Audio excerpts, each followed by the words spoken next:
मैं लोगों के सामने जाके हकला हकला के बात करता हूँ, स्टैमरिंग करते हुए बात करता हूँ, हेजिटेशन आती थी। लोगों के सामने जाने के लिए मेरे को अच्छा नहीं लगता था, मैं आउटसाइड आ जाता था। नहीं, कोई मेरा नाम इंक्वायरी कर लेगा, कोई मेरा एड्रेस इंक्वायरी कर लेगा, नंबर पूछ लेगा, तो इसलिए मैं अवॉइड करता था वो सारी चीज को, उनके सामने नहीं जाता था, हिम्मत नहीं होता था।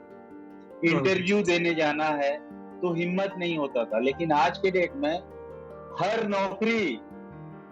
नौकरी में क्लिक करता हूँ। क्या बात, बहुत बढ़िया, बहुत बढ़िया। एवरी इंटरव्यू में क्लिक कर लेता हूँ। ये तो खाली आपका हैबिट ही है। बिल्कुल।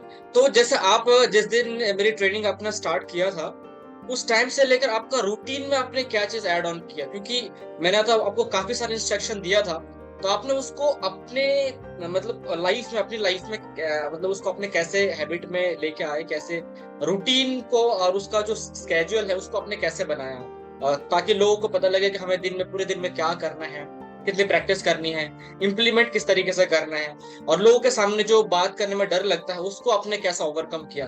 क्योंकि मेन चीज है लोगों के सामने जाके डर के वजह से हमारे अंदर सांस में कंट्रोल नहीं होता, एक्साइटमेंट बढ़ जाता है। उसको आपने कैसे कंट्रोल किया?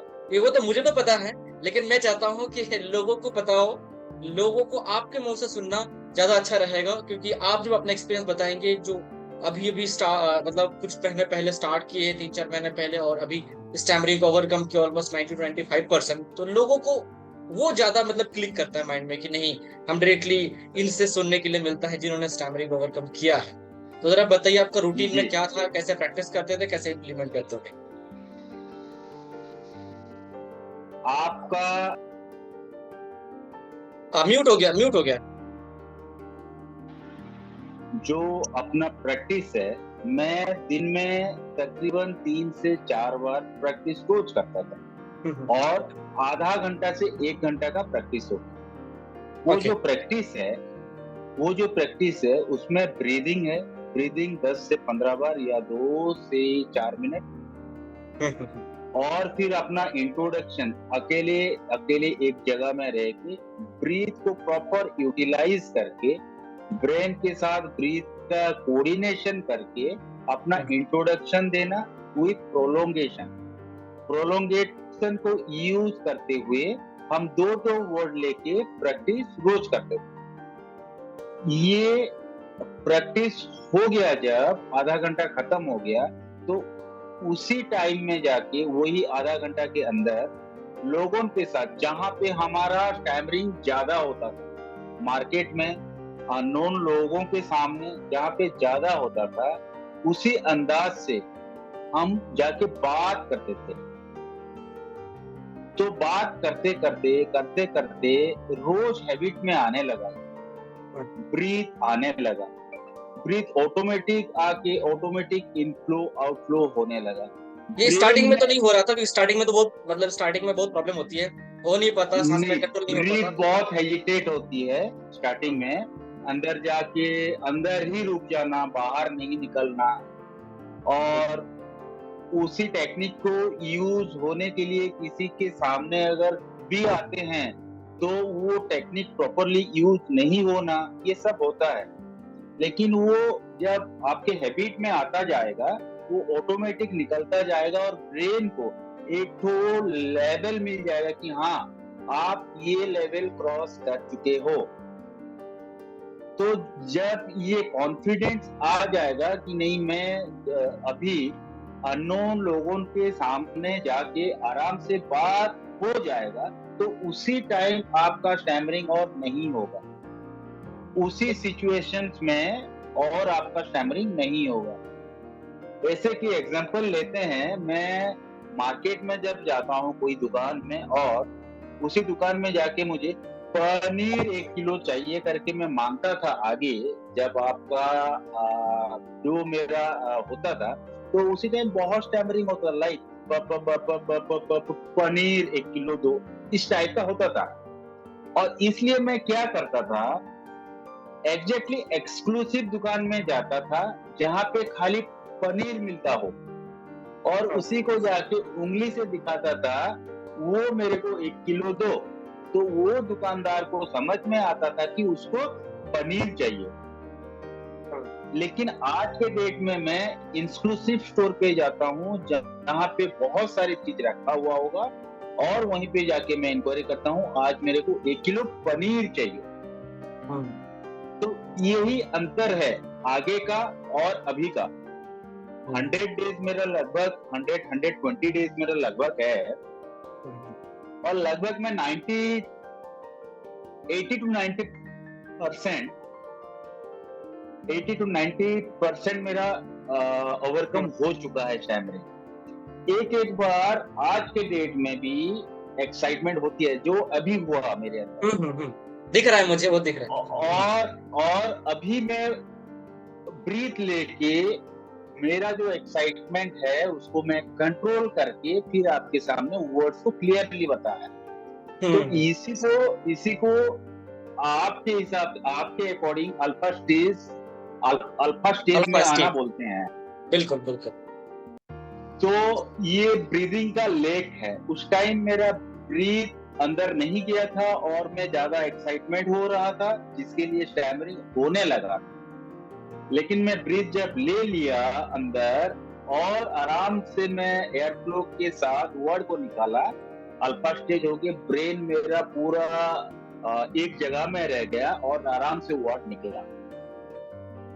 बिल्कुल, ये सब सिचुएशन मैं हैंडल करता हूँ आज के डेट में। और मेरा स्टैमरिंग 100 सेंटेंस में से 2 सेंटेंस में होती है, मतलब कि 98 सेंटेंस में मेरा स्टैमरिंग नहीं होता। ओके, अब देखिए क्या है ना, अब यहाँ पे मैं आपको बोलूंगा, आप थोड़ी लंबी लंबी सांस ले लीजिए 2-3 बार। मैं आपको बता रहा हूँ कि इसके पीछे क्या रीजन है। लंबी सांस लीजिए और छोड़िए।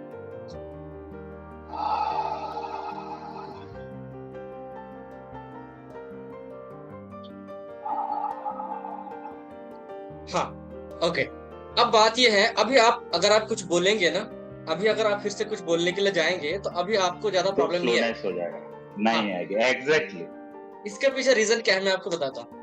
हम ये चीज ना स्टूडेंट्स को, जो हमारे कोर्स में है, उन लोगों को मैं बोलता हूँ, और मैं यूट्यूब में भी मैंने इस चीज के बारे में बता रखा है कि आपको बीच बीच में सांस को बूस्ट करना पड़ेगा। ठीक है, अगर हमारा सांस का फ्लो नहीं बन पाता तो आप बीच बीच में आप लंबी सांस लीजिए। तो हम जब लोगों से बात करते हैं तो बातों में इतना ज्यादा डूब जाते हैं कि हमारा जो लंग्स है ना, वो मतलब इतना सा मतलब वो होता है, इतना सा फूलता है, और फिर इतना सा फिर हम सांस को बाहर करते हैं। लेकिन हमें थोड़ा सा ज्यादा खाली करना पड़ेगा, ज्यादा भरना पड़ेगा, थोड़ा ज्यादा खाली करना पड़ेगा, ज्यादा भरना पड़ेगा।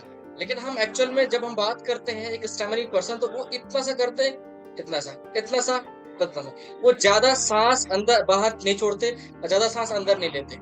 तो ये चीज आपको करना पड़ेगा, इससे सांस का फ्लो बनेगा, सांस में कंट्रोल आएगा, और सांस का प्रेशर से सांस का फ्लो के साथ सब इजीली बाहर आ पाएगा। तो जब भी आप बात कर रहे हैं और बीच बीच में आपको कभी ऐसा फील हुआ कि नहीं, कुछ देर बात करने के बाद मुझे ये प्रॉब्लम आ रही है, तो इसका मतलब यह है कि आपका सांस का फ्लो कम हो गया है, लंबी सांस लीजिए। इसलिए मैंने बोला कि अभी आप लंबी सांस लीजिए, ये चीज। और एक सवाल मैं आपसे करना चाहूंगा, जब लोगों को भी पता हो, क्योंकि मैं बार बार मैं बोलता हूँ, हर किसी को बोलता हूँ, इवन मैं बार बार बोलने के बाद भी लोग मिस्टेक करते हैं। एक चीज वो है कंसिस्टेंसी मेंटेन ना करना। तो कंसिस्टेंसी मेंटेन ना करने के वजह से क्या नुकसान होता है, और आप भी अगर इस चीज को थोड़ा सा फेस किए हैं इस 3-4 महीने के दौरान, तो वो कैसा था, वो भी थोड़ा सा बताइए कि उसका नुकसान क्या होता है। ये हमारा एक्चुअली एक हैबिट ही है, जो कि हमारा ब्रेन के अंदर है। ये हैबिट ओल्ड हैबिट, जिसको हम रोज प्रैक्टिस ना करें तो हमारे सबकॉन्शियस माइंड में वो चीज अंदर आएगा ही नहीं कि आप अभी नया पैटर्न में जा रहे हो। नया पैटर्न के लिए रोज रोज का प्रैक्टिस बहुत ही जरूरी है। एक क्रिकेटर भी अगर रोज प्रैक्टिस नहीं करेगा, 1 साल प्रैक्टिस नहीं करेगा, तो वो आके क्रिकेट आराम से नहीं खेल पाएगा। वैसे ही हमारे अंदर जो स्टैमरिंग का ये दिक्कत है, उसको हम अगर रोज प्रैक्टिस नहीं करेंगे तो आगे चल के और एक बार जो ओल्ड हैबिट है वो और एक बार आ आ जाए। जाएगा और आपका बहुत ही स्टैमरिंग आएगा। मेरे अंदर वैसा हुआ था। मम्मी मेरा एडमिट हुई थी हॉस्पिटल में लगभग 7 से 8 दिन। तो 7-8 दिन मेरा प्रैक्टिस नहीं हुआ था जब मैं नया-नया सेशन जॉइन किया था। तो 8-9 दिन में मेरा बिल्कुल प्रैक्टिस नहीं हुआ था। इतना ज़्यादा स्टैमरिंग मेरे को होने लगा, हुँ, तो आगे से भी और अधिक होने लगा। हाँ, तो हाँ।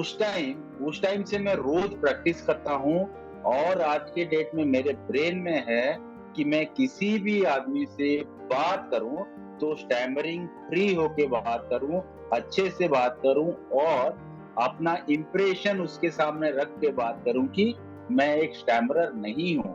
लेकिन ब्रेन में एक चीज़ हमेशा रहना है की टेक्निक को अप्लाई करके बात करनी है, ब्रीथ को लेते हुए बात करनी है और स्लो स्पीकिंग के ऊपर ध्यान देना।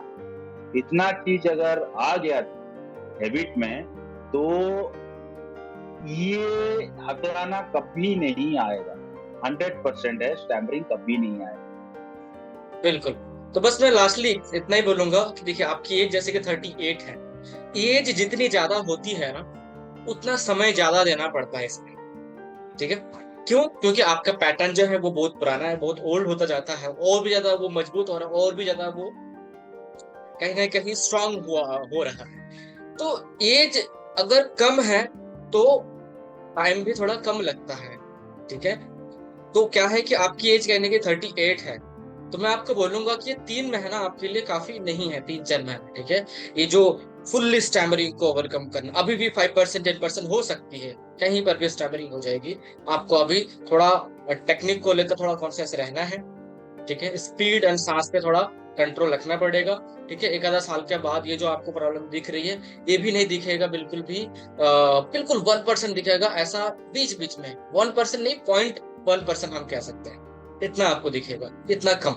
जैसे कि मैं अभी मतलब फ़ील करता हूँ, ठीक है? 7 साल हो गए हैं मुझे लगभग, तो आज मुझे कोई ख़ास प्रॉब्लम मतलब बहुत ही रेयर केस में, बहुत रेयर, बहुत ऐसे एक्साइटमेंट सिचुएशन में या जल्दबाज़ी में, तो हमें थोड़ा-सा सँभलना होता है, ठीक है? बस वो चीज़। ऐसा नहीं कि स्टैमरिंग होती है, स्टैमरिंग हो रहा है क्योंकि देखिए स्टैमरिंग जब होती है तो हमें पता लग जाता है कि इस वर्ड में हम अटकने जा रहे हैं, साँस का कमी महसूस करने लगते हैं, ठीक है? शब्द बोलने से पहले फ़ील होता है कि अटक जाएगा, तो वहाँ पे हम क्या कर सकते हैं, उस टेक्निक को हम यूज़ कर सकते हैं, जिसे हम बताते हैं बीएसपी टेक्निक, इज़िली यूज़ करके हम अ, वो कर सकते हैं। लेकिन अभी भी आपको हो सकता है बीच-बीच में ऐसे कोई सीरियस सिचुएशन में हो सकता है कि शब्द बदलना पड़ जाए, बट कोई बात नहीं, आप जितना हो सके फेस करिए और धीरे-धीरे देखेंगे कि वो भी और आगे नहीं आएगा। ऑटोमैटिकली सब कुछ माइंड इस न्यू पैटर्न को बिल्कुल अच्छे से पकड़ लेगा और सिर्फ़ आपको हल्का-हल्का प्रैक्टिस करते रहना है, ताकि माइंड ओल्ड पैटर्न को रिकॉल ना करे बाद में, ठीक है? जी, तो बिल्कुल। थैंक यू सो मच, आपने समय निकाला और वेलकम आई सर। थिंक लोगों को बहुत ज़्यादा हेल्प मिलेगा आपका एक्सपीरियंस से।